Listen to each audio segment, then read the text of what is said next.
Wabarakatuh. Waalaikumsalam. Memetik daun salam dimasukkan ke air. Yang menjawab salam rezekinya mengalir. Memasak daun salam diberi minyak. Yang menjawab salam rezekinya banyak. Assalamualaikum warahmatullahi wabarakatuh.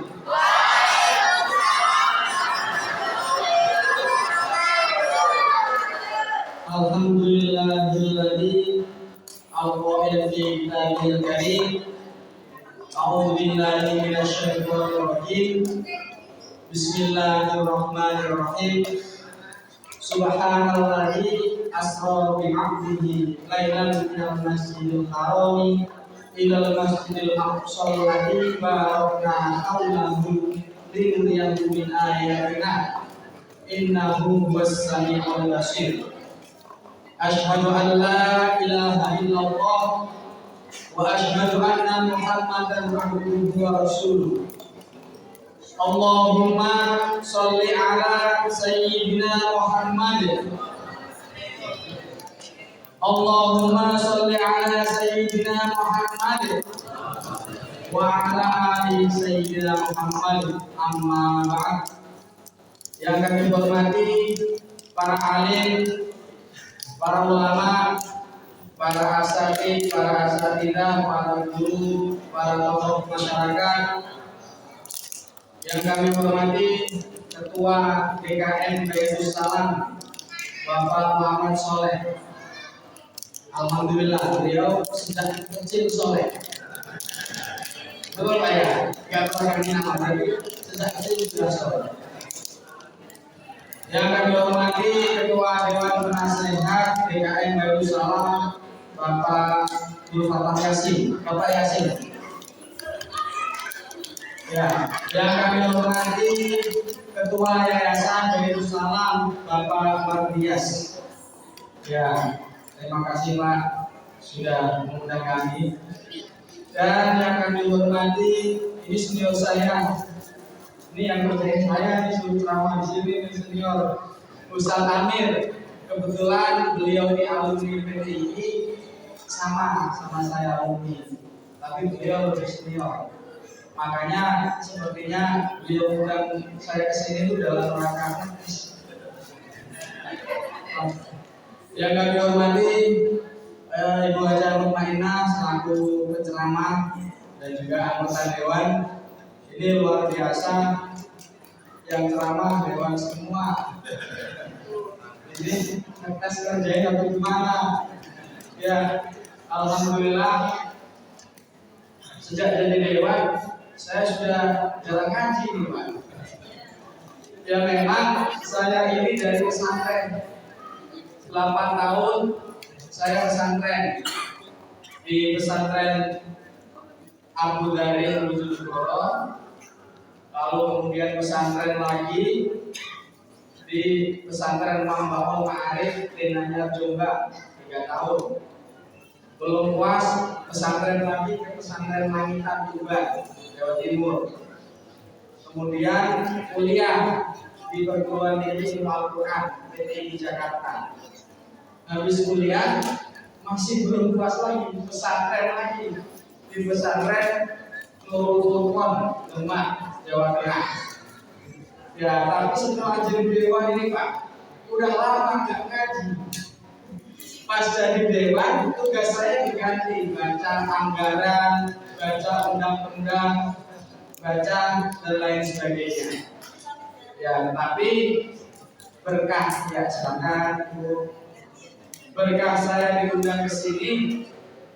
Sebenarnya saya menolak. Ya selamat jalan Ibu, semoga lancar.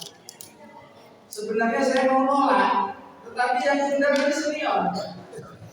Yang undang senior saya di PTI, mau nggak mau saya hadir, belajar lagi, membaca lagi, dan alhamdulillah diberi kesehatan dan bisa bertatap muka semuanya di sini.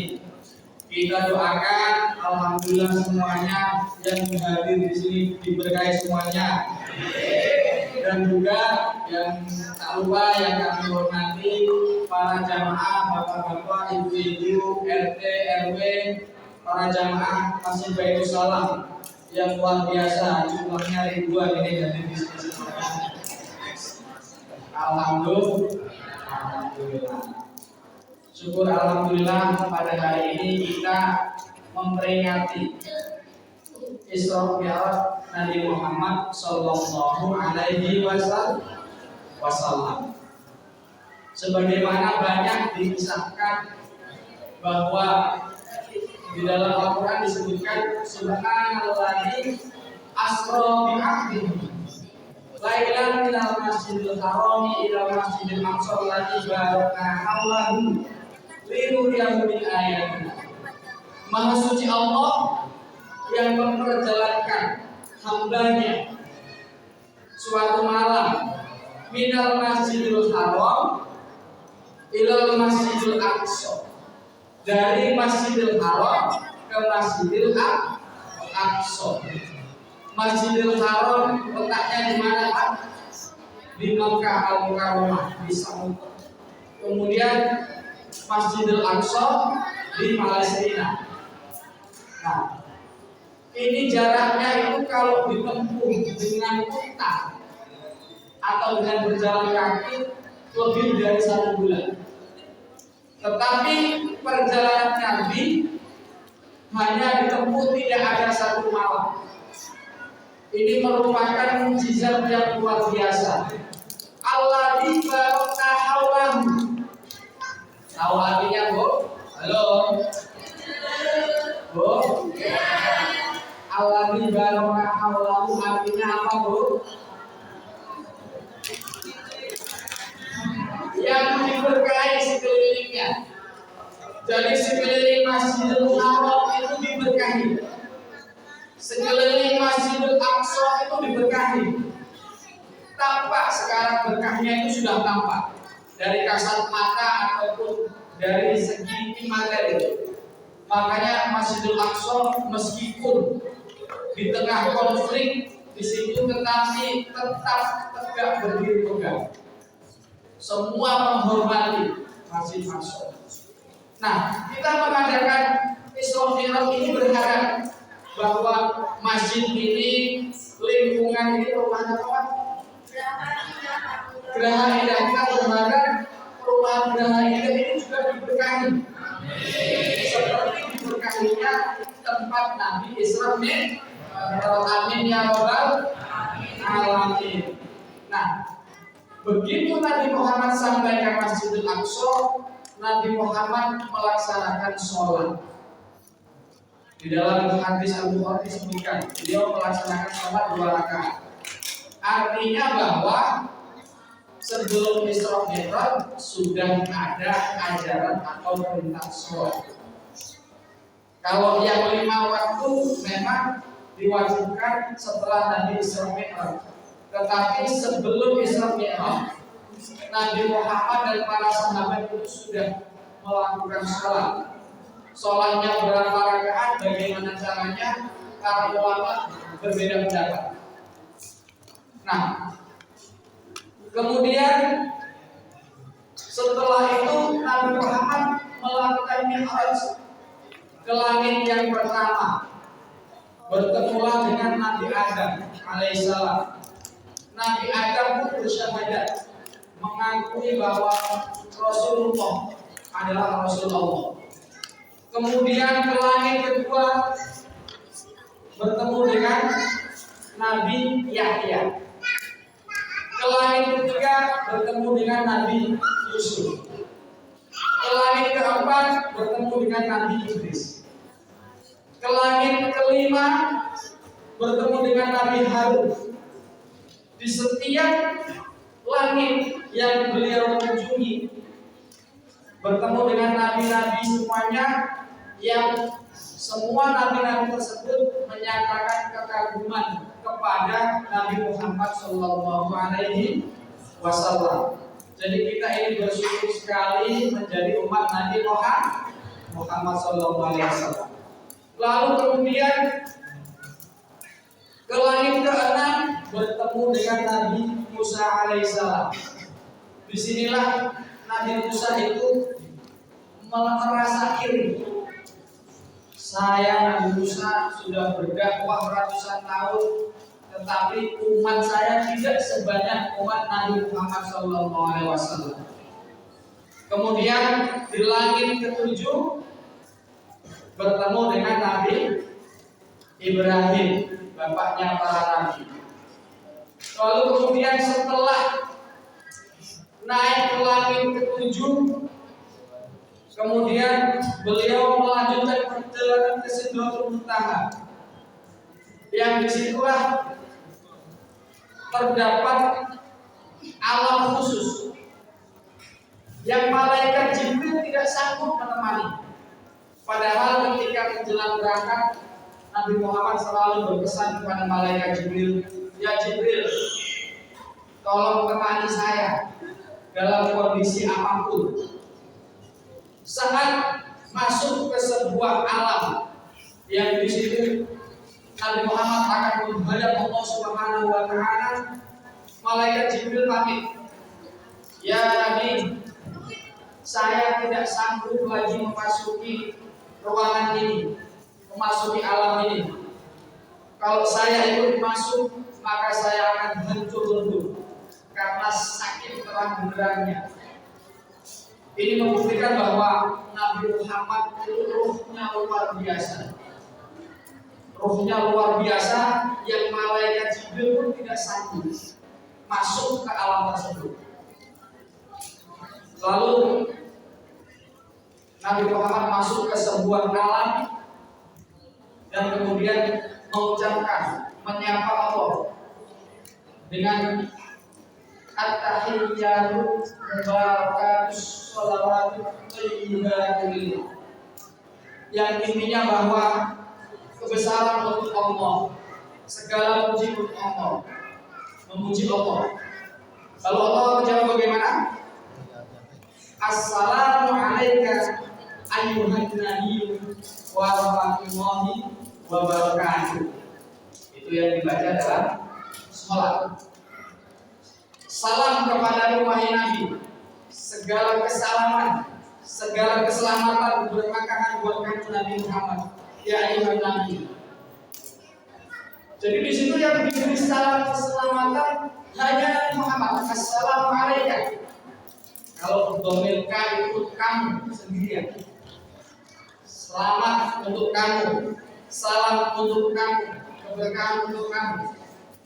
Lalu disinilah letak solidaritas Nabi Muhammad SAW. Nabi Muhammad nimpalin assalamu alayna wa ala ibadillahis sholihin. Jadi Nabi Muhammad setelah diberi salam yang luar biasa oleh Allah, salam tersebut dilimpahkan. Assalamu alayna, salam buat kita semua, buat umatku, buat seluruh umat manusia. Wa ala ibadillahis sholihin, dan salam juga kepada hamba-hamba yang soleh, termasuk kepada yang soleh sudah kecil. Jadi inilah nilai spiritual Isra Mi'raj. Nabi itu diberi preferensi salam yang luar biasa, tetapi dilimpahkan kepada seluruh umatnya yang soleh.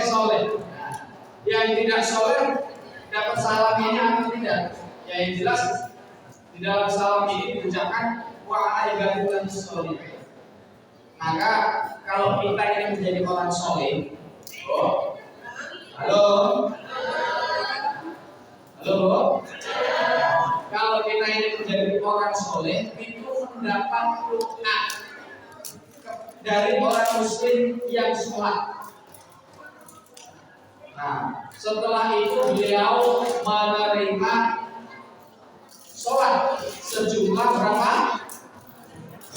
50 waktu. 50 waktu. Kira-kira dalam 24 jam sejam 2 kali sholat. baru mau tidur ada mau lagi. Padahal mulai sampai subuh aja adanya kagak bangun, apalagi ini 2 jam. Setelah itu turun ketemu Nabi Musa. Nabi Musa ini memang nabi yang pemberani. Nabi Musa ini ya nabi yang sering protes sama Allah, sering protes Nabi Musa ini. Memang nabi yang pemberani. Dalam banyak cerita itu banyak dikisahkan Nabi Musa ini protes terus sama Allah, itu protes. Tapi memang Allah yang namanya kekasih Allah ya dibiarkan. Wahai Muhammad, apa perintah Allah dari Allah untuk kami? Dijelaskan bahwa saya mendapat perintah sholat 50 waktu. Nabi Musa ini menasihati. Sebenarnya nasihat Nabi Musa ini juga sedikit merendahkan umat Nabi Muhammad. Muhammad, umatku aja yang besar-besar, yang kuat-kuat, yang gagah-gagah, yang ganteng-ganteng itu gak kuat. Apalagi umatku yang kecil-kecil. Sana balik kepada Allah Subhanahu wa Ta'ala. Balik, dikurangi 5 jadi 45. Datang lagi ke Nabi Musa, bolak-balik sampai ke 9 kali, bolak-balik. Setiap kali dikurangi 5, minta keringanan lagi. Ketemu Nabi Musa lagi, minta keringanan lagi sampai 9 kali. Di dalam kitab Bukhari disebutkan, di dalam Fathul Bari disebutkan, sampai ke 9 kali tinggal 5 waktu. Itu pun ketemu Nabi Musa disuruh balik lagi. Lalu Nabi Muhammad menjawab, ya kalimullah, wahai Nabi yang pernah Allah bicara langsung kepadanya, kalau ini dikurangi 5 lagi, habis perintah. Saya tidak bawa apa-apa kepada umatku. Saya malu. Nah akhirnya inilah perintah oleh buat kita semua Isra Mi'raj. Jadi Bapak Ibu semuanya, Isra Mi'raj itu dilaksanakan dalam rangka menghibur Nabi Muhammad SAW. Menghibur kenapa, Bo? Nabi Muhammad sebelum Isra Mi'raj itu ditinggal wafat oleh istrinya Siti Khadijah dan pamannya Abu Thalib, 2 orang yang sangat membela Nabi saat berdakwah dengan harta dan kekayaannya. Siti Khadijah dan Abu Thalib jasanya luar biasa. Nabi Muhammad sedih. Bapak-bapak kalau yang masih muda ditinggal istrinya sedih apa enggak? Udah ngerti ya? Dia masalah? Enggak. Insya Allah di sini masalah semua. Kalau bapak-bapak di sini sedihnya berapa hari? 2 hari. Saya udah 2 hari. 40 hari ya, sedih 40 hari. Nabi Muhammad bersedih. Akhirnya dihibur dengan Isra Mi'raj, sebuah perjalanan. Ini kenapa Allah itu memberi hiburan kepada Nabi, tapi hiburannya sebuah perjalanan. Kok enggak diberi hiburan misalnya kabar gembira masuk surga, atau umatnya dibebaskan semua dari neraka, atau lainnya? Jadi Nabi Muhammad diberi hiburan sebuah perjalanan.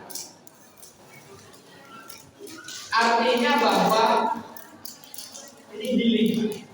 Kira-kira Nabi Muhammad ini sendiri itu healing. Kalau bahasa sekarang healing. Diberi hiburan sebuah perjalanan. Yang di dalam perjalanan itu terdapat nilai-nilai peningkatan spiritual. Jadi Bu, orang bilang, apalagi di Jakarta, di Tangerang Selatan itu, saya ini hidupnya di jalan terus. Kantor berangkat jam 6, nyampe jam 9, kemudian pulang jam 5, nyampe jam 9. Pokoknya saya hidupnya di jalan terus. Jadi ya maklum kalau saya ini kurang soleh. Salah itu. Justru bahwa perjalanan itulah ternyata dicontohkan dalam Isra Mi'raj terdapat peningkatan spiritual. Jadi sebenarnya perjalanan itu juga bisa kita gunakan sebagai peningkatan spiritual. Disitulah di perjalanan ada kesabaran, ada rasa syukur, ada kehati-hatian. Bahkan kalau yang sering berjalan jauh, misalnya naik pesawat itu takut, baca sholawat, baca zikir saat naik pesawat, yang soleh, yang bukan soleh ya enggak begitu. Nah artinya apa?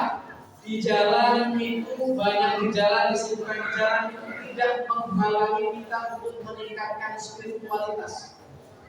Kalau memang ini orangnya sudah dasarnya soleh, halo. Kalau suami itu sudah dasarnya soleh di jalan dikit, meningkatkan spiritualitas. Jadi nanti bapak-bapak kalau perjalanan touring itu pamitnya mau meningkatkan spiritualitas. Mau touring, mau kemana Pak? Meningkatkan spiritualitas. Kata Pak Ali katanya perjalanan bisa meningkatkan spiritualitas. Baik kalau itu Pak. Mau mancing, meningkatkan spiritualitas. Jadi di sini tidak ada alasan untuk kita ini lupa pada Allah, entah di perjalanan kan, entah di mana kan. Ini sudah dibuktikan, sudah dicontohkan oleh Nabi Muhammad SAW. Apapun yang ditonton oleh Nabi Muhammad dalam perjalanan itu menjadi hal yang positif, menjadi hal yang baik, menjadi keberkahan. Ya, disinilah perbedaan Nabi. Tetapi setidaknya umatnya ini ya sendiri lah. Berangkat ke kantor, berpasrah diri, berpikir. Ya, kadang-kadang naik motor, disenggol-senggolnya, cuk. Apa keluar lagi apa? Nah, kembali lagi berpikir lagi. Nah, Bapak Ibu semuanya, bahwa perintah sholat itu luar biasa hadiah buat kita semuanya. Bayangkan, kita ini setiap sholat baru wudhu saja, baru wudhu cuci tangan, bersih-bersih tangan, dosa-dosa ringan kita jatuh semuanya. Baru berkumur wudhu, halo ya Bu? Halo? Ngantuk Bu? Lanjut apa? Baru berkumur yang diniatkan sunnah wudhu. Tetangga-tetangga kita kan sering kita omongin ya Bu ya. Sering Bu. Sering kadang-kadang ini sambil Isra Mi'raj gitu. Yang di sana di sini. Sambil Isra Mi'raj itu ngomongin tetangganya. Wih, itu janda punya baru. Tapi di sini enggak, di sana. Di tempat saya. Jadi sini tidak. Gak beda. Itu kalau kita pakai wudhu berkumur, hilang dosanya, rontok semuanya. Kemudian kita membasuh muka, apa yang kita lihat, kalau ada dosa yang kita lihat rontok semuanya. Jadi wudhu itu disempurnakan. Dan kalau bisa jangan dilupa, karena setiap tetes air yang jatuh ini akan menjadi saksi. Menjadi saksi nanti kita akan menghapus dosa.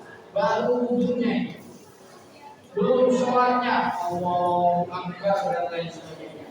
Makanya luar biasa. Sudah kita pastikan orang yang sholat 5 waktu tepat waktu itu ibaratkan mandi 5 kali sehari. Sehari mandi berapa kali, Bu? 3 Hah? 2 3 Bapak-bapak sekali. Biasanya habis kantor ini gak paham lagi begitu.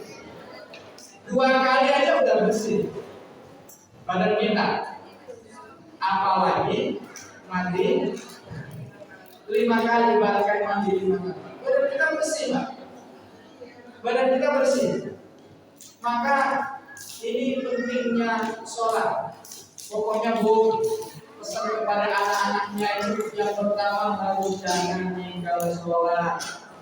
Apapun yang dilakukan, karena ini nama awal wali hasan sholat yang nanti dihisab pertama kali saat kita di akhirat itu sholat. Kalau sholatnya baik, insya Allah amal-amal yang lain baik. Jadi ini mari kita tekankan kepada anak-anak kita, kepada cucu-cucu kita, kepada kita sendiri. Jangan meninggalkan sholat, karena ada sebagian ulama yang mengatakan tinggal sholat itu dosa besar, lebih besar daripada berzina dan membunuh orang. Dosa besar meninggal sholat. Apalagi kalau meninggali sholat. Kalau meninggal sholat karena lupa dosa besar. Tapi kalau meninggal, saya nggak wajib sholat, langsung kafir, keluar dari murtad, keluar dari Islam. Alhamdulillah dzalik. Nah, ini ajaran sholat itu komunikasi. Baik, ini kita harus prihatin. Begini, mari kita tanya diri kita sendiri. Kalau kita masih malas sholat itu kan komunikasi Allah dengan hambanya. Ada dialog di sini. Komunikasi Allah dengan hambanya. Jadi media komunikasi kita dengan Allah adalah sholat. Kalau kita malas sholat, sejatinya bukan kita yang malas, tetapi jangan-jangan Allah itu malas komunikasi dengan kita. Kalau kita nggak khusyuk, jangan-jangan Allah ini nggak peduli sama kita. Akhirnya kita ini nggak nyambung. Allah Akbar, baru takbir, klinis datang, ada jemuran, belum diambil, pegang dulu. Oh, tadi bagus telur, pegang dulu. Nah, ini tuh namanya dunia yang menghalangi kita terhadap sampainya kita kepada Allah. Makanya di dalam Al-Quran disebutkan, A'udzubillahi minasyaitonirrajim, Bismillahirrahmanirrahim. Qad aflahal mu'minuna alladzina hum fi sholatihim khashi'un walladzina hum 'anil lagwi mu'ridun walladzina hum lizzakati fa'ilun walladzina hum li furujihim hafizun illa 'ala azwajihim aw ma malakat aymanuhum fa innahum ghairu malumin. Walladzina hum bi amanatihim wa ahdihim ra'un walladzina hum 'ala sholawatihim yuhafizun. Tahu artinya, Bu? Tahu enggak, Bu? Enggak tahu. Qad aflahal mu'minun. Di sini ada kata qad. Di dalam kajian hadis itu qad itu takkid. Benar-benar aflah, benar-benar beruntung seorang mukmin yang sholatnya khusyuk. Jadi bukan beruntung itu yang punya suami jenderal, bukan beruntung yang jadi dewan, nggak ada. Ada dalam Quran beruntung jadi dewan itu nggak ada. Makanya saya jadi dewan itu biasa bayar, tapi jasanya biasa bayar. Nggak ada yang beruntung yang punya yayasan. Jadi qad aflahal mu'minuna alladzina hum fi sholatihim khashi'un. Benar-benar beruntung orang yang sholatnya itu khusyuk. Sholat khusyuk itu apa? Bisa nggak? Coba kan minimal ada itu 1 kali aja sholat khusyuk.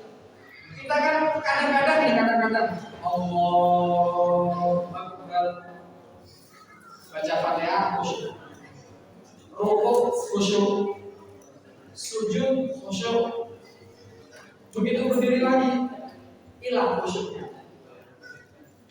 Khusyuknya cuma sebentar. Nanti kembali lagi, ingat lagi apa urusan-urusan dunianya. Apalagi kalau dewasa urusannya banyak banget. Urusannya banyak. Saya mah kalau nggak diundang senior, enggak. Ada senior saya takut saya. Jadi kadang-kadang kita memang tidak bisa kusuk terus nggak bisa. Benar, sulit. Tetapi setidaknya ketika sujud, ketika bangun dari sujud, Rabbil firli, warhamni, wajburni, warfa'ni, warzuqni, wahdini, wa'afini, wa'afani. Itu doa luar biasa. Sebenarnya gak butuh doa lagi kalau itu baca secara khusyuk. Rabbil firli, ya Allah, ampunilah saya, warhamni, dan kasihilah saya. Rabbil firli, warhamni, wajburni, dan tutuplah aib saya, warfa'ni, dan angkatlah derajat saya, warzuqni, dan berilah rezeki saya, wahdini, dan berilah hidayah kepada saya, wa'afini, dan ampunilah saya, wa'afani, dan maafkan saya. Ini doa sudah lengkap sekali sebenarnya. Ini luar biasa doa ini. Oh, halo. Doa ini siapa yang ngajarin? Allah kepada Nabi Muhammad kepada kita. Apakah mungkin doa yang diajarkan Allah kepada hamba-Nya lalu ditolak? Tidak mungkin. Mana mungkin Allah itu ngajarin sesuatu kemudian dia tidak menerima. Jadi Allah sudah menjelaskan, ud'uni astajib lak.